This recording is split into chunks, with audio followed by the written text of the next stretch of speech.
حبايبي الحلوين، ازيكم؟ عاملين ايه؟ يا رب تكونوا في اتم صحه واحسن حال. اول حاجه كده هنصلي على النبي مع بعض عليه افضل الصلاه والسلام، ويلا ونبتدي الفيديو بتاعنا ونشوف محتوى الفيديو بتاعنا النهارده هيكون عن ايه. زي ما انتم شايفين كده يا حبايبي، معايا هنعمل مع بعض الاسبونج بطريقه سهله جدا مبسطه جدا. تابع معايا الفيديو للاخر، بس ما تنسيش اللايك الجميل بتاعك والاشتراك في القناه. اول حاجه كده يا حبايبي، عشان نبقى متفقين في اول الفيديو ان في انواع كتيره جدا جدا جدا من الاسبونج الجاهز في السوق. انا الطريقه اللي هعملها معاكم النهارده دي طريقه الاسبونج الجاهز. في انواع كتيره جدا جدا جدا منه في السوق، انا ما بستعملش او بفضل غير نوعين اتنين بس، نوع يا ايجي شيف يا جولدن باك. النوعين دول اللي انا بستخدمهم في الطرات بتاعتي. نص كيلو دقيق يا حبايبي بيحتاج نص كوباية مية وست بيضات. اول حاجة كده في الطبق زي ما انتم شايفين حطيت الست بيضات، وهنزل عليهم دلوقتي بالنص كيلو دقيق، وبعدين هحط نص كوباية المية. اول حاجه كده خدي بالك بقى من كل تركايه انا بعملها في الفيديو، هتفرق معاكي جدا جدا في نجاح الاسبونج بتاعك. اول حاجه كده انا بنخل الدقيق في الطبق، علشان طبعا لو في اي رطوبه تخرج منه ويدي معاكي نتيجه ناجحه. يعني انا بشوف ناس بيحطوا الدقيق على طول كده على البيض او ايا كان. يعني بتعملي بانهي طريقه؟ حتى لو بتعملي بالطريقه العاديه اللي هي الاسبونج العادي البيتي، هتنخلي برضو الدقيق قبل ما تحطيه على المكونات بتاعتك.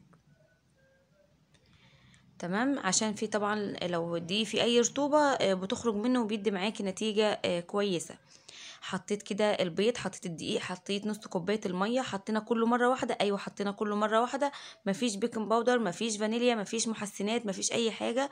هو اسمه يا حبايبي دقيق جاهز علشان عليه كل المكونات بتاعته. تمام.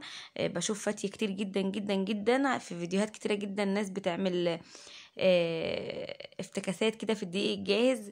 في ناس يقولك بنحط محسن اللي هو محسن جل، وفي ناس بيقولوا لا حط بيكنج باودر، في ناس بيقولوا حط فانيليا. انا ما بحطش اي حاجه خالص، والحمد لله بفضل الله ما شاء الله. يعني ما حدش عمره اشتكى من اي حاجه في الاسبونج بتاعي او الترات بتاعتي. ربنا يصلح يا رب الحل الجميع، ويصلح ما بين ايدينا جميعا يا رب. هنا زي ما انتم شايفين بوريكم قوام العجين عامل ازاي. انا هفضل اضرب المكونات اللي انتم شايفينها معايا دي على اعلى سرعة لمدة 10 دقايق. هندنينا نضرب متواصل، ما توقفيش المضرب بتاعك متواصل. بصي انا بوريك دلوقتي قوام الاسبونج عامل ازاي. حبيت كمان اوريك القوام بالويسك بتاع المضرب. شفتوا؟ يعني تحس كده ان القوام زي الكريمه بالظبط. شفتوا الكريم شانتيه اللي احنا بنضربه للتورتايه؟ نفس قوام الكريم شانتيه بالظبط. هضرب ضربه سريعه كده علشان انزل العجين من الويسك بتاع المضرب، وهبدا بقى في الوقت ده بقى انا كنت مولعه الفرن بتاعي على درجه حراره من 200 ل 250 كده. انا عايزاه يحمى كويس جدا، فكنت مولعه الفرن بتاعي ومجهزاه. وعشان انا محتاجه التورتيه بتاعتي نص شوكليت ونص فانيليا، فطبعا هحتاج ان انا اقسم العجين بتاعي علشان اعمل نص الاسبونج شوكولاته ونص فانيليا زي ما انتم شفتوا كده معايا في اول الفيديو. فهحتاج بقى ان انا اجيب طبق كده وبالسباتيولا كده زي ما انتم شايفين هقسم العجين لاتنين. بوريكم هنا بقى قوام العجين عامل ازاي. وعايزه اقولك كمان من نجاح الاسبونج انك يعني ما بيتركنش كتير. يعني حاولي يعني وانت بتعمليه، يعني كل الخطوات اللي احنا عملناها من اول الفيديو دي تكون ايدك خفيفه، يعني تخلصي بسرعه بسرعه كده، علشان طبعا القوام بتاع العجين ما ياخدش هوا منك، ما يهبطش تاني. الحاجات دي كلها يعني من سر نجاح الاسبونج. يعني اي خطوة بنعملها كده ننجز فيها علشان طبعا ندخلها الفرن في اسرع وقت. هنا حطيت معلقتين كبار بالظبط كاكاو خام. والكاكاو بقى يفضل ان زي ما انا قلت لكم كده يكون كاكاو اسباني.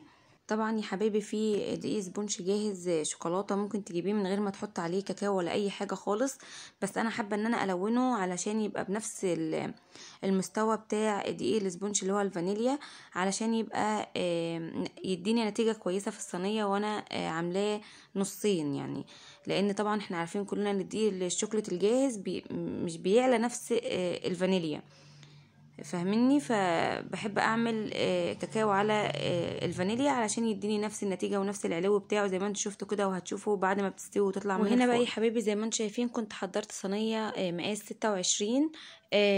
اول حاجه دهنتها دهنه زيت كلها من الجنب ومن القاع بتاعها، وبدأت كده اثبت في الجناب ورق زبدة زي ما انتم شايفين. والقاع بدأت احط فيه شوية دقيق كده، بدرتها بشوية دقيق. طبعا اي عجين هنا فانيليا، وانا بنزل كده بالويسك كده بسرعة بسرعة بالاسباتيولا اللي هي معايا دي، بدخلها وادمجها كده مع بعضها. ما فيش اي مشكله، وكل حاجه سهله، وسمي الله كده وانت بتبداي اي حاجه كده، وبتبداي تعملي اي شغل في المطبخ ايا كانت بتعملي ايه، سمي الله وكل حاجه بتطلع تمام ومية مية. شفتوه؟ هبدا بقى طبعا قوام الاسبونج زي ما انتم شايفين كده، قوامه زي الكريم شانتيه بالظبط. فما تخافيش، ما تخافيش خالص ان انت بتحطيه عشان تعمليه نص ونص في الصينيه بتاعتك. ما تقلقيش منه خالص، لان هو بيبقى متماسك كويس جدا جدا. حطيت كده النص الشوكليت، وهبدأ بقى دلوقتي انزل قصاده النص الفانيليا بكل سهولة كده. طبعا غسلت الاسباتيولا بتاعتي وبدأت انزل النص الفانيليا. انا كنت المفروض انزل النص الفانيليا الاول، بس انا اتلخبطت فنزلت نص الشوكولاتة الاول.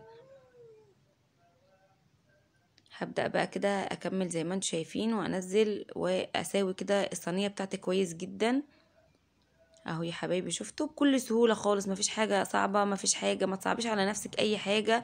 كل حاجة بتطلع بفضل الله يعني، وتسمي كده وتصلي على النبي وانت بتعملي اي حاجة، وكل حاجة بتطلع تمام ومية مية. خلاص كده يا حبايبي، زي ما انتم شايفين سويت الجزء الفانيليا كويس قوي. طبعا انا هحط دلوقتي الاسباتيولا في الجزء الشوكليت، فمش يعني دي اخر حاجة بقى، دي اخر تسوية. مش يعني ما ينفعش بقى تحطيها تاني في الفانيليا كده. خلاص هسويها كويس جدا جدا كده، والجوانب كده علشان طبعا ما تاخدش مني هوا، او تطلع حته واطيه وحته عاليه، وحاجات كده بتقابلنا غريبه كده واحنا بنسوي الحاجه. سويتها قصدي كويس جدا كده زي ما انتم شايفين. وهبدأ بقى احطها في الفرن على درجة حرارة 180. طبعا انا محمية الفرن كويس جدا زي ما انا قلت لكم على درجة حرارة 200 250. وانا بدخلها الفرن هظبط الفرن على درجة حرارة 180، وهتفضل 45 دقيقة بالظبط. بختبرها ازاي؟ بصباعي كده زي ما انتم شايفين، بضغط عليها ما بيعملش اي علامة على الاسبونج من فوق، يبقى كده الاسبونج بتاعي تمام ومية مية.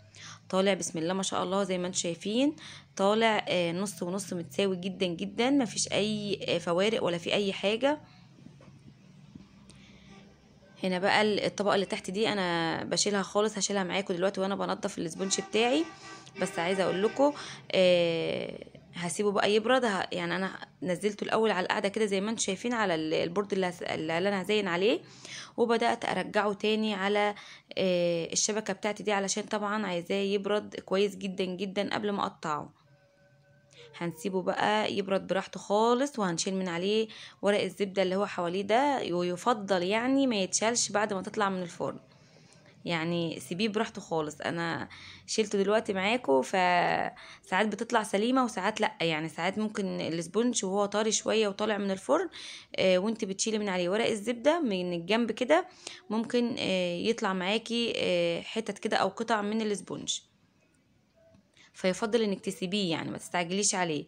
انا لقيته ما شاء الله كويس جدا كده وانا بشيله، اتشال معايا يعني بسهوله. عايزه اقولك بقى لو حابه تحطي كمان ورق زبده في قاع الصينيه حطي، مفيش مشكله خالص يعني. انا بحب ابدر كده قاع الصينيه، وبحب احط في الجناب بس، وساعات ما بحطش في الجناب كمان لو حرف الصينيه بتاعي عالي وحلو. هنا خلاص كده هسيبها تبرد كده براحتها خالص على الشبكة.